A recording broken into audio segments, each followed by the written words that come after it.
मंच पर विराजमान पार्टी के वरिष्ठ पदाधिकारी और मंच पर विराजमान पार्टी के वरिष्ठ पदाधिकारी और कार्यकर्ता बंधु, सम्मानित मंच और यहाँ धौरारा में एकत्र आए इतनी बड़ी संख्या में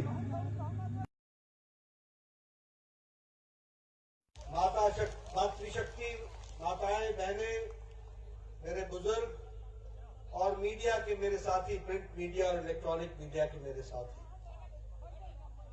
मैं जब यहां आ रहा था तो रास्ते में जिस तरीके से आप लोग अभिवादन कर रहे थे और यहां जिस तरीके से आपने तालियों की गड़गड़ाहट के साथ आपने मेरा अभिनंदन किया है, वह बताता है कि आपने विनोद शंकर अवस्थी जी को 23 तारीख को अपना मत का पूरा प्रयोग करते हुए जिताने का निर्णय ले लिया है। यह उसमें से दिखता है। मित्रों, हम सब लोग इस इलाके का विकास चाहते हैं। चुनाव की बेला है। हम सब लोग उत्तर प्रदेश को आगे बढ़ता हुआ देखना चाहते हैं। हम सब लोग मोदी जी के नेतृत्व में देश को आगे बढ़ता हुआ देखना चाहते हैं। अगर हमको मोदी जी को इस देश को आगे ले जाते हुए देखना चाहते हैं, अगर हम उत्तर प्रदेश को योगी जी के नेतृत्व में आगे देखना चाहते हैं और अगर हम धौरारा को आगे बढ़ते देखना चाहते हैं, तो उसका रास्ता है तो वो विनोद शंकर अवस्थी के माध्यम से है।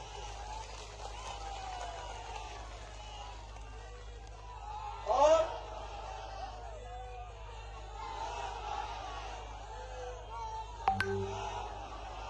चुनाव में लोग तरह तरह के तरीके से लोगों को लुभाने का प्रयास करते हैं। हर पार्टी आएगी, कहेगी मैं ये करूंगा, मैं वो करूंगी, मैंने ये किया है, मैंने वो किया है।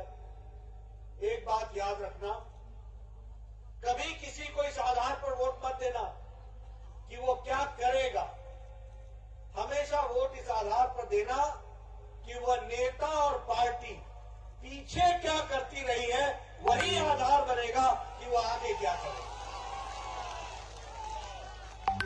और जब आप पीछे मुड़ के देखेंगे तो आपको दिखेगा कि यही पार्टी है जो राष्ट्रीय पार्टी है, यही पार्टी है जो विचारों की पार्टी है, यही पार्टी है जो परिवारवाद को नकार कर मेरिट को अपने जो हमारी क्वालिटी है उसको पहचान कर एक एक कार्यकर्ता को आगे बढ़ाने वाला काम करती है, तो वो भारतीय जनता पार्टी है।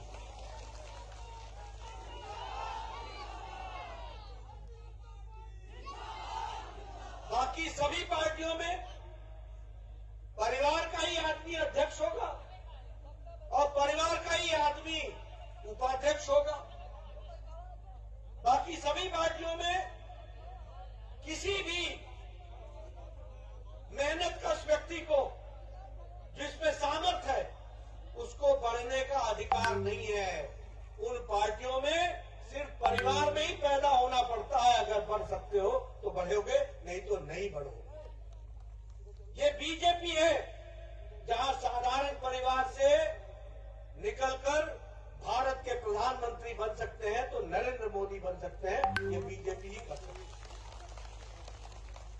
इसीलिए परिवारवाद को धब्बा दिखाते हुए विचारों की पार्टी भारतीय जनता पार्टी को मजबूती प्रदान करना, ये हमारी जिम्मेवारी है। दूसरी बात, यही पार्टी है जो माफिया राज को समाप्त करती है, गुंडागर्दी को समाप्त करती है, आतंकवाद के खिलाफ करती है। आज पुलवामा की तीसरी पुण्यतिथि है और आज के दिन पुलवामा में घटना घटी थी और जहां मैं उन शहीदों को नमन करता हूं जिन्होंने देश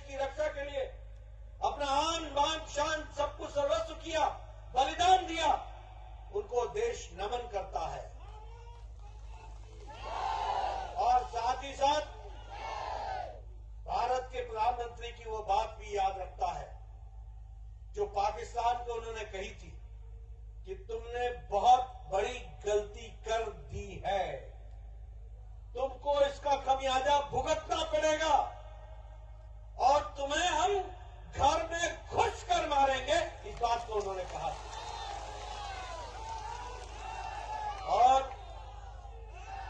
आपको मालूम है, सर्जिकल स्ट्राइक, एयर स्ट्राइक, ये सारी उरी की घटना के बाद सर्जिकल स्ट्राइक और इस घटना के बाद एयर स्ट्राइक, पाकिस्तान के छक्के छुड़ाए, ये काम किया और देश को मजबूती दी और देश को सुरक्षित रखा तो नरेंद्र मोदी जी ने रखा, ये हमको याद है। अभी अभी विनोद जी धारा 370 की बात कर रहे थे। जम्मू कश्मीर में इतने सालों में 156 भारत के कानून लागू नहीं होते थे। वहां भ्रष्टाचार करो, भ्रष्टाचार उन्मूलन कानून नहीं लगता था। वहां पर मां बेटियों के साथ गलत व्यवहार करो, मां बेटियों के खिलाफ के पक्ष में उनको सुरक्षा देने वाला कानून नहीं लगता था। बच्चों के खिलाफ दुर्व्यवहार करो, वो कानून वहां लागू नहीं होता। महिलाएं अगर जम्मू कश्मीर के बाहर किसी से शादी कर ले तो उनको पैतृक प्रॉपर्टी से, पैतृक संपत्ति से उसको बेदखल कर दिया जाता था, उसको वो प्रॉपर्टी नहीं मिलती थी। लेकिन और वहां एसटी का रिजर्वेशन नहीं था, ट्राइबल का रिजर्वेशन नहीं था। एससी को रिजर्वेशन सिर्फ सफाई कर्मचारी के लिए था और कुछ किसी के लिए नहीं था। यह जम्मू कश्मीर था। इसको धारा 370 को हटाकर जम्मू कश्मीर में भारत के संविधान को अक्षरशः लागू करने का काम किया तो नरेंद्र मोदी जी ने। उसी तरीके से ये 3 तलाक का दंश महिलाओं पर, मुस्लिम महिलाओं पर, सुप्रीम कोर्ट ने कहा कि इससे छुट्टी होनी चाहिए। पाकिस्तान में 3 तलाक नहीं है, अफगानिस्तान में 3 तलाक नहीं है, बांग्लादेश में 3 तलाक नहीं है, ईरान में 3 तलाक नहीं है, इराक में 3 तलाक नहीं है, ये सब मुस्लिम देश है। लेकिन हमारे भारत में 3 तलाक था। सुप्रीम कोर्ट कहता था कि हटाओ। नेताओं में हिम्मत नहीं थी। मोदी जी की इच्छा शक्ति ने 3 तलाक को हटा दिया और आज महिलाओं को आजाद किया, ये भी आपको याद है। ये जब मैं बोलता हूं विनोद शंकर जी को आप वोट दो, तो यह पासपोर्ट है विकास का, यह रिन्यूअल है, ये लाइसेंस है आपके इलाके के विकास का। आप बताइए कार सेवकों पर गोली चलाई थी कि नहीं चलाई थी? सपा सरकार ने चलाई थी कि नहीं? कांग्रेस ने राम मंदिर को लटकाया, भटकाया, अटकाया कि नहीं? ये आजकल अखिलेश जी मंदिर में जा रहे हैं, हनुमान मंदिर, घंटी बजा रहे हैं। अब घंटी बजा के क्या होगा? अब पछतावत हो गया जब चिड़िया चुग गई खेत। अब तो आप भव्य राम मंदिर बन रहा है और उसको ताकत देने का काम आप 23 तारीख को विनोद शंकर को वोट दे करके करेंगे, इसकी आपको चिंता है। मित्रों, हम गरीब, वंचित, पीड़ित, शोषित, समाज के अंतिम पायदान पे खड़ा व्यक्ति, महिला शक्ति, युवा शक्ति, किसान भाई, इनकी तस्वीर और तकदीर बदलने आए। और ये हम सिर्फ कहने के लिए नहीं कहते, इसको हमने करके दिखाया है। आप देखिए, दलित भाइयों का मोदी जी ने रिजर्वेशन बढ़ाया कि नहीं बढ़ाया 10 साल का? पिछड़ों के लिए पिछड़ा कमीशन को संवैधानिक दर्जा दिया कि नहीं दिया? आर्थिक रूप से जो पिछड़े हुए हैं, किसी भी जाति के हैं, उनको 10% का आरक्षण दिया कि नहीं दिया मोदी जी ने? ये है नियम, ये है मंत्र, सबका साथ, सबका विकास, सबका विश्वास और सबका प्रयास। ये इस काम को आगे बढ़ाने का हम लोगों ने काम किया। अगर मैं डबल इंजन की सरकार की बात करूं, अभी ये कोरोना आया, जब मैं गरीब की बात करता हूं और डबल इंजन के सहयोग की बात करता हूं, कोरोना आया, इसी जनधन खाते जिसका मजाक करते थे लोग, ये चांदी के चम्मच में पैदा हुए ये सत्ताधारी परिवार के लोग जो थे, कांग्रेस के और सपा के, ये मखौल उड़ाते थे कि जनधन खाता, जनधन खाता। इनको समझ में नहीं आता था इससे क्या होगा। मित्रों, ये जनधन खाता ही था। जब कोरोना आया तो न पोस्टमैन था, न पोस्ट ऑफिस चल रहा था, न मनी ऑर्डर मिल रहा था।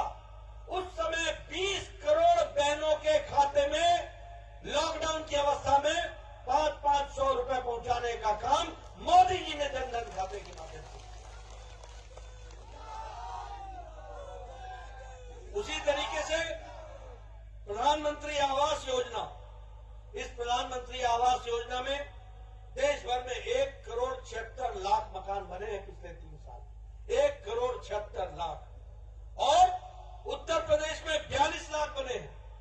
और उसमें भी कुल मिलाकर के यहां पर इसको जोड़ने के लिए लखीमपुर में 1 लाख पक्के मकान बने हैं। इसको हमको याद रखना चाहिए। और कैसे मकान है? अलग रसोई घर, उसमें गैस का कनेक्शन, साथ में रहने के लिए अलग कमरा, शौचालय इज्जत घर अलग से, बाहर टेरेस अलग से। और इस घर का, पक्के घर का मालिक नहीं होगा। इस घर का मालिक घर की मालकिन होगी। ये मातृशक्ति देने का काम है। इसी तरीके से अभी हमारे विनोद जी मेरे बारे में चर्चा कर रहे थे कि हमें अनुराग जी, क्षमा करिए, अनुराग जी चर्चा कर रहे थे कि मैंने आयुष्मान भारत लाया।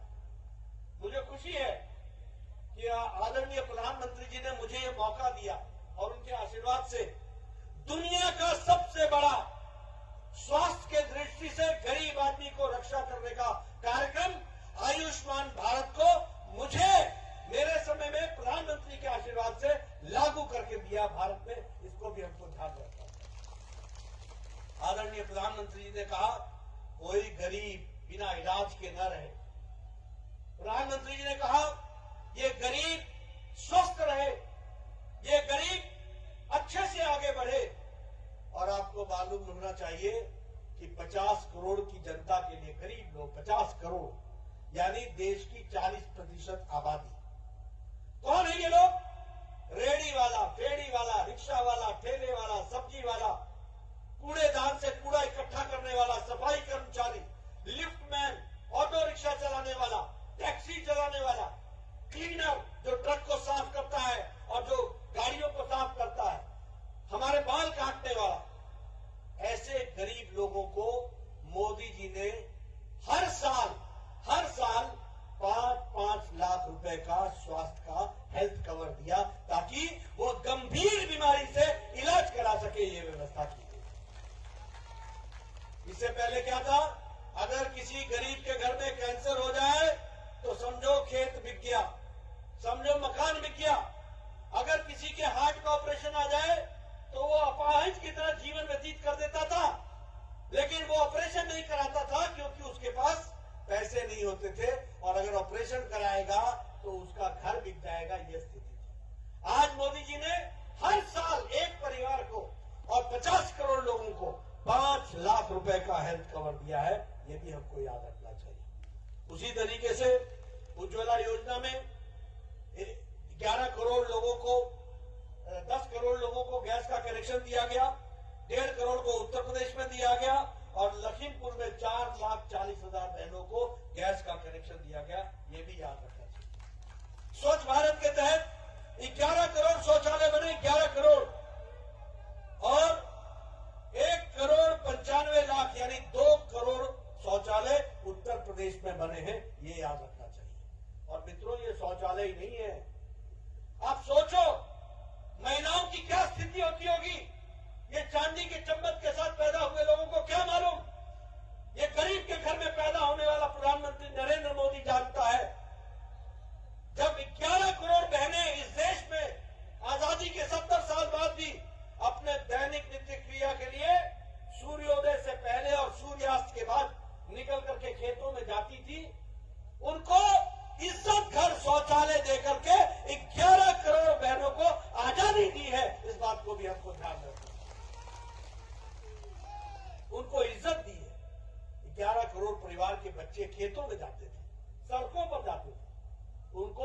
देने का काम किया है तो मोदी जी ने किया। और लखीमपुर में ये संख्या 2,10,000 है, यानी 2,10,000 शौचालय बनाए। उत्तर प्रदेश में 5 साल में लगभग 2 all India institute of medical sciences बना है, 1 मेडिकल यूनिवर्सिटी बन गई, 1 आयुष यूनिवर्सिटी बन रही है। मुझे स्वास्थ्य मंत्री रहते हुए मौका मिला, आपकी 22-23 करोड़ की जनसंख्या, और 22-23 करोड़ की जनसंख्या में आपके पास सिर्फ 15 मेडिकल कॉलेज थे। आज मोदी जी के नेतृत्व में 59 मेडिकल कॉलेज उत्तर प्रदेश में है, 59 मेडिकल कॉलेज। और उसी तरीके से अब जेवर का नया इंटरनेशनल एयरपोर्ट बन रहा है, एशिया का सबसे बड़ा एयरपोर्ट और दुनिया का 5वें नंबर का एयरपोर्ट बन रहा है, तो वो उत्तर प्रदेश में बन रहा है, ये भी हमको ध्यान रखना है।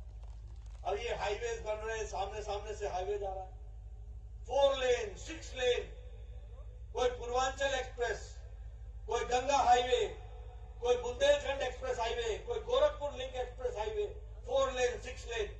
मैं सबको बोलता हूं, ये सड़कें नहीं है, ये विकास की गंगा है, याद रखना, ये गंगा है विकास की, जिसको आगे बढ़ाना। इंडस्ट्रियल कॉरिडोर बन रहा है।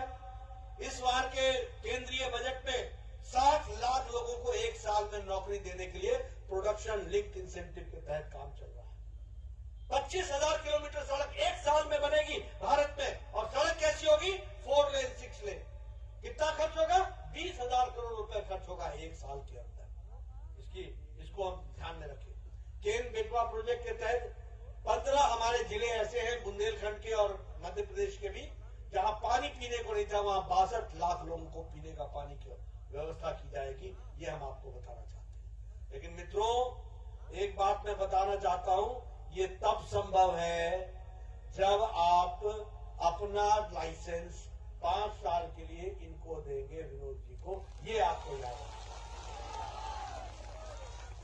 ये रास्ता है, ये रास्ता है। योगी जी ने उत्तर प्रदेश को 7वें-8वें नंबर से उठा करके आर्थिक जगत में दूसरे नंबर पर पहुंचा दिया है। अब एक बार आपने फिर से इनको लाइसेंस देना, और ये उत्तर प्रदेश आर्थिक जगत में नंबर 1 का प्रदेश खड़ा हो जाएगा योगी जी के नेतृत्व में। ये भी हमको याद है। 10 नए हमने यूनिवर्सिटीज उत्तर प्रदेश में आई है, लगभग 77 नए कॉलेजेस खुले, लगभग 28 नए इंजीनियरिंग कॉलेज खुले। एक विकास की एक नई कहानी लिखी गई है। आज यहां पर श्रीनगर में ITI का काम जो है उसको तीव्र गति से करने का प्रयास हो रहा है। उसी तरीके से मैलानी में एक इंटर कॉलेज बने, इसकी भी चिंता की जा रही है। और मुझे बताया गया कि आप धौरारा में भी एक गर्ल्स इंटर कॉलेज की बात कर रहे हैं।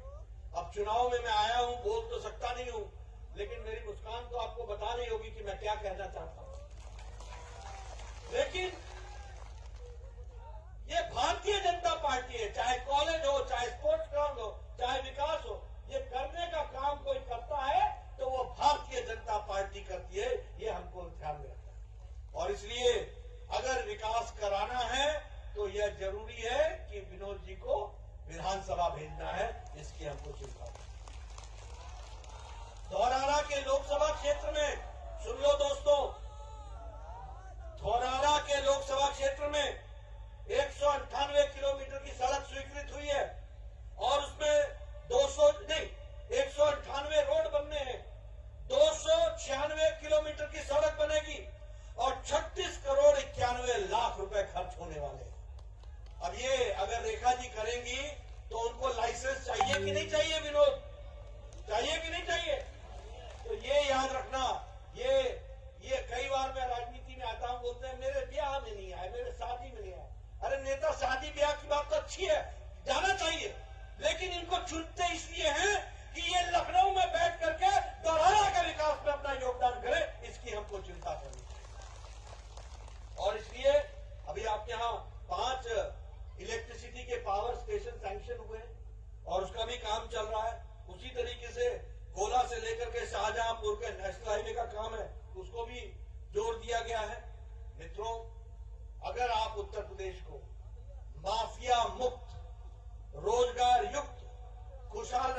यूटिलाइजेशन सर्टिफिकेट ही नहीं दिए, भूल गए। देखो छोटी मोटी चीज नहीं भूलते, 16,000 करोड़ रुपए यूटिलाइजेशन सर्टिफिकेट भूल गए। भ्रष्टाचार, क्राइम, किसी ने कहा सपा के गुंडे, मैंने कहा गुंडा शब्द बड़ा हल्का है भाई। गुंडा और सपा ये तो पर्यायवाची है, ये एक ही सिक्के के दो पहलू हैं। सपा और गुंडा ना हो तो कार्यकर्ता कैसा, यही तो काम है उनका। और मैं कहने के लिए नहीं कह रहा हूं, ये राजनीति करते हैं समाज को विभाजित करते हुए। आप बोलोगे कैसे? अखिलेश के जमाने में 200 दंगे हुए, 200 दंगे 5 साल के अंदर, और योगी जी के जमाने में एक भी दंगा नहीं हुआ, दंगा मुक्त उत्तर प्रदेश बना। बोलो समाज को बांटने का कौन काम करता है? आप बताइए, मुजफ्फरपुर दंगे में 93 लोग मारे गए, 5,000 लोग, 50,000 लोग घर छोड़ करके चले गए थे। कैराना में 60 परिवार घर छोड़ के पलायन कर गए, कोई पूछने वाला नहीं था। बताइए गुंडई कौन करता है, दंगे कौन करता है? और सुप्रीम कोर्ट ने कहा कि अखिलेश की सरकार विफल रही है, अखिलेश की सरकार ने किसी एक धर्म को विशेष तरीके का तवज्जो दिया है। सुप्रीम कोर्ट ने कहा कि प्रशासन नाम की कोई चीज नहीं रही है। सुप्रीम कोर्ट ने कहा दंगा को काबू पाने में असफल रही है अखिलेश की सरकार। और जब योगी जी की सरकार आती है तो माफिया राज, ये सब तड़ी पार, ये सब बाहर, या तो जेल में या बेल पर, और बेल में भी यहां नहीं रहते, दूसरे जगह जाकर के अपने आप को केस रजिस्टर करा करके जेल के अंदर रहते हैं। ये स्थिति आकर के खड़ी है। अब मैं पहले भी चर्चा कर रहा था, आप बताइए, यही मुख्तार अंसारी था, यही आतिफ था, और यही आजम खान थे, एमएलए एमपी बनकर के घूमा करते थे। आजकल कहां है तीनों, कहां है? तो ये इनकी जगह वही थी ना, बाहर किसने निकाला था और फिर से अंदर किसने डाला? और अगर योगी जी की सरकार रहेगी तो क्या रहेगा? ये ध्यान में रखो, ये फर्क है शासन का, ये है विनोद को वोट देने का फर्क। विनोद को वोट मिलेगा तो आतंकवादी जेल में होंगे, दंगई जेल में होंगे, और अखिलेश को वोट मिलेगा तो ये दंगई दंडनाएंगे और आप घरों में होंगे और मां बेटियां सुरक्षित नहीं होंगी, ये याद रखना। और फिर मैं कहने के लिए नहीं कह रहा हूं, हम चाहेंगे मेरे मीडिया वाले मेरी बातों को, तथ्यों को नोट करें। मैं 2 घटनाएं बताऊंगा और मैं चाह रहा हूं, पिछले 20 दिन से बोल रहा हूं, कोई जवाब नहीं देता। मैं मीडिया वालों को कहूंगा कि जब अखिलेश यहां आए तो उससे पूछना, तारीख नोट करो, 22 मई, गोरखपुर गोलघर का बम ब्लास्ट की कौन सी तारीख? 22 मई 2007। लोग मारे गए, यूपी पुलिस कुछ नहीं कर पाई, एनआईए ने पकड़ा, किसको पकड़ा? हरकत अल इस्लामी, ये बांग्लादेश पाकिस्तान की एक आतंकवादी संगठन है, और इसके साथ साथ वहां पर इंडियन मुजाहिदीन के 2 लोगों को पकड़ा। एक का नाम था तारिक कासमी और दूसरे का नाम था खालिद मुजाहिद। एक जौनपुर का रहने वाला था, एक आजमगढ़ का रहने वाला था। ये उस सीरियल बम ब्लास्ट में पकड़े गए। जब अखिलेश मुख्यमंत्री बने तो उन्होंने इनके खिलाफ केस विड्रॉ कर लिया, वापस ले लिया मुकदमा। कहा कि नहीं, सामाजिक सद्भाव चाहिए। कैसा सद्भाव चाहिए? सामाजिक सद्भाव, मतलब तुम बम फोड़ो और हम सद्भाव करें, तुम लोगों को मारो, हम सद्भाव करें। और क्या अखिलेश ने शपथ ली थी? शपथ ली थी, मैं ईश्वर की शपथ लेता हूं कि मैं संविधान की रक्षा करूंगा। किया क्या? मैं ईश्वर की शपथ लेता हूं कि मैं आतंकवादियों की रक्षा करूंगा। बाद में इलाहाबाद हाईकोर्ट ने केस वापस लिया और तारिक कासमी को आजीवन कारावास गोरखपुर के कोर्ट ने सजा सुनाई है, स्पेशल कोर्ट ने। ये मैं आपको बताना चाहता हूं।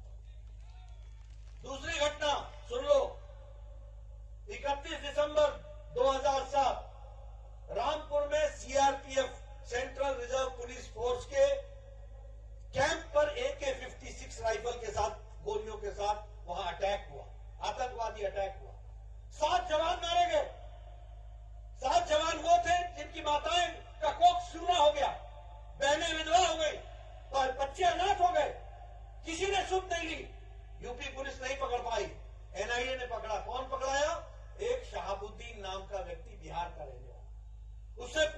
की गई, 7 लोग पकड़ में आए, 7 लोग। अखिलेश जी मुख्यमंत्री बने, 15 केस इन्होंने विड्रॉ किए, जिसमें रामपुर का केस भी विड्रॉ कर लिया। ये ईश्वर की शपथ खाते हैं कि हम आतंकवादियों की रक्षा करेंगे। मित्रों, केस वापस ले लिया।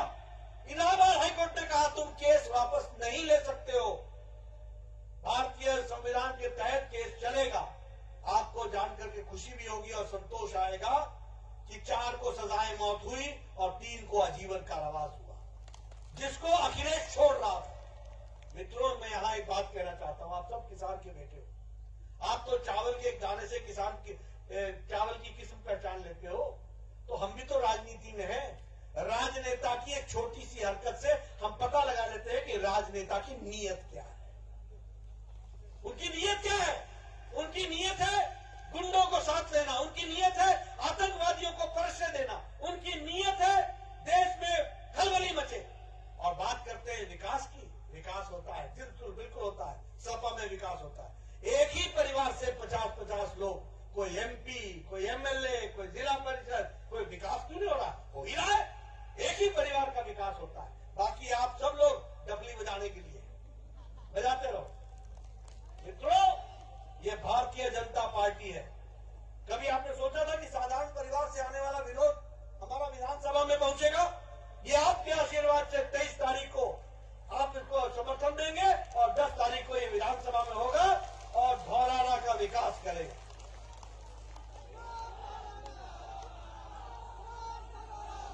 ये गरीबों का प्यारा विनोद धौरारा, इसको संभाल के रखना ये आपकी जिम्मेवारी है और इनको आगे बढ़ाना ये आपकी जिम्मेवारी है। बोलिए, करेंगे ना? संभालेंगे ना? संभालेंगे ना? संभालेंगे ना? आप सबसे मेरा निवेदन है, याद रखिएगा, धौरारा का विकास इसी रास्ते से होके जाता है। और अमन, चैन, शांति आप चाहते हैं कि नहीं चाहते कि आपकी बहु बेटियां सुरक्षित रहे? आप चाहते हैं कि नहीं चाहते कि समाज में अमन, चैन, शांति रहे? आप चाहते हैं कि नहीं चाहते कि उत्तर प्रदेश आगे बढ़े? आप चाहते हैं कि नहीं चाहते कि धौरारा आगे बढ़े? एक ही रास्ता भारतीय जनता पार्टी, याद रखना, एक ही रास्ता, कमल का निशान। आपने मेरी बात सुनी, आपका बहुत बहुत धन्यवाद। फिर आऊंगा चुनाव के बाद, फिर आपके दर्शन करूंगा। बहुत बहुत धन्यवाद। अब मैं भारतीय जनता पार्टी के जिला प्रभारी और प्रदेश मंत्री श्री शंकरलाल लोधी जी से आग्रह करूंगा कि वह आए और सभा का समापन करें। आदरणीय शंकरलाल जी,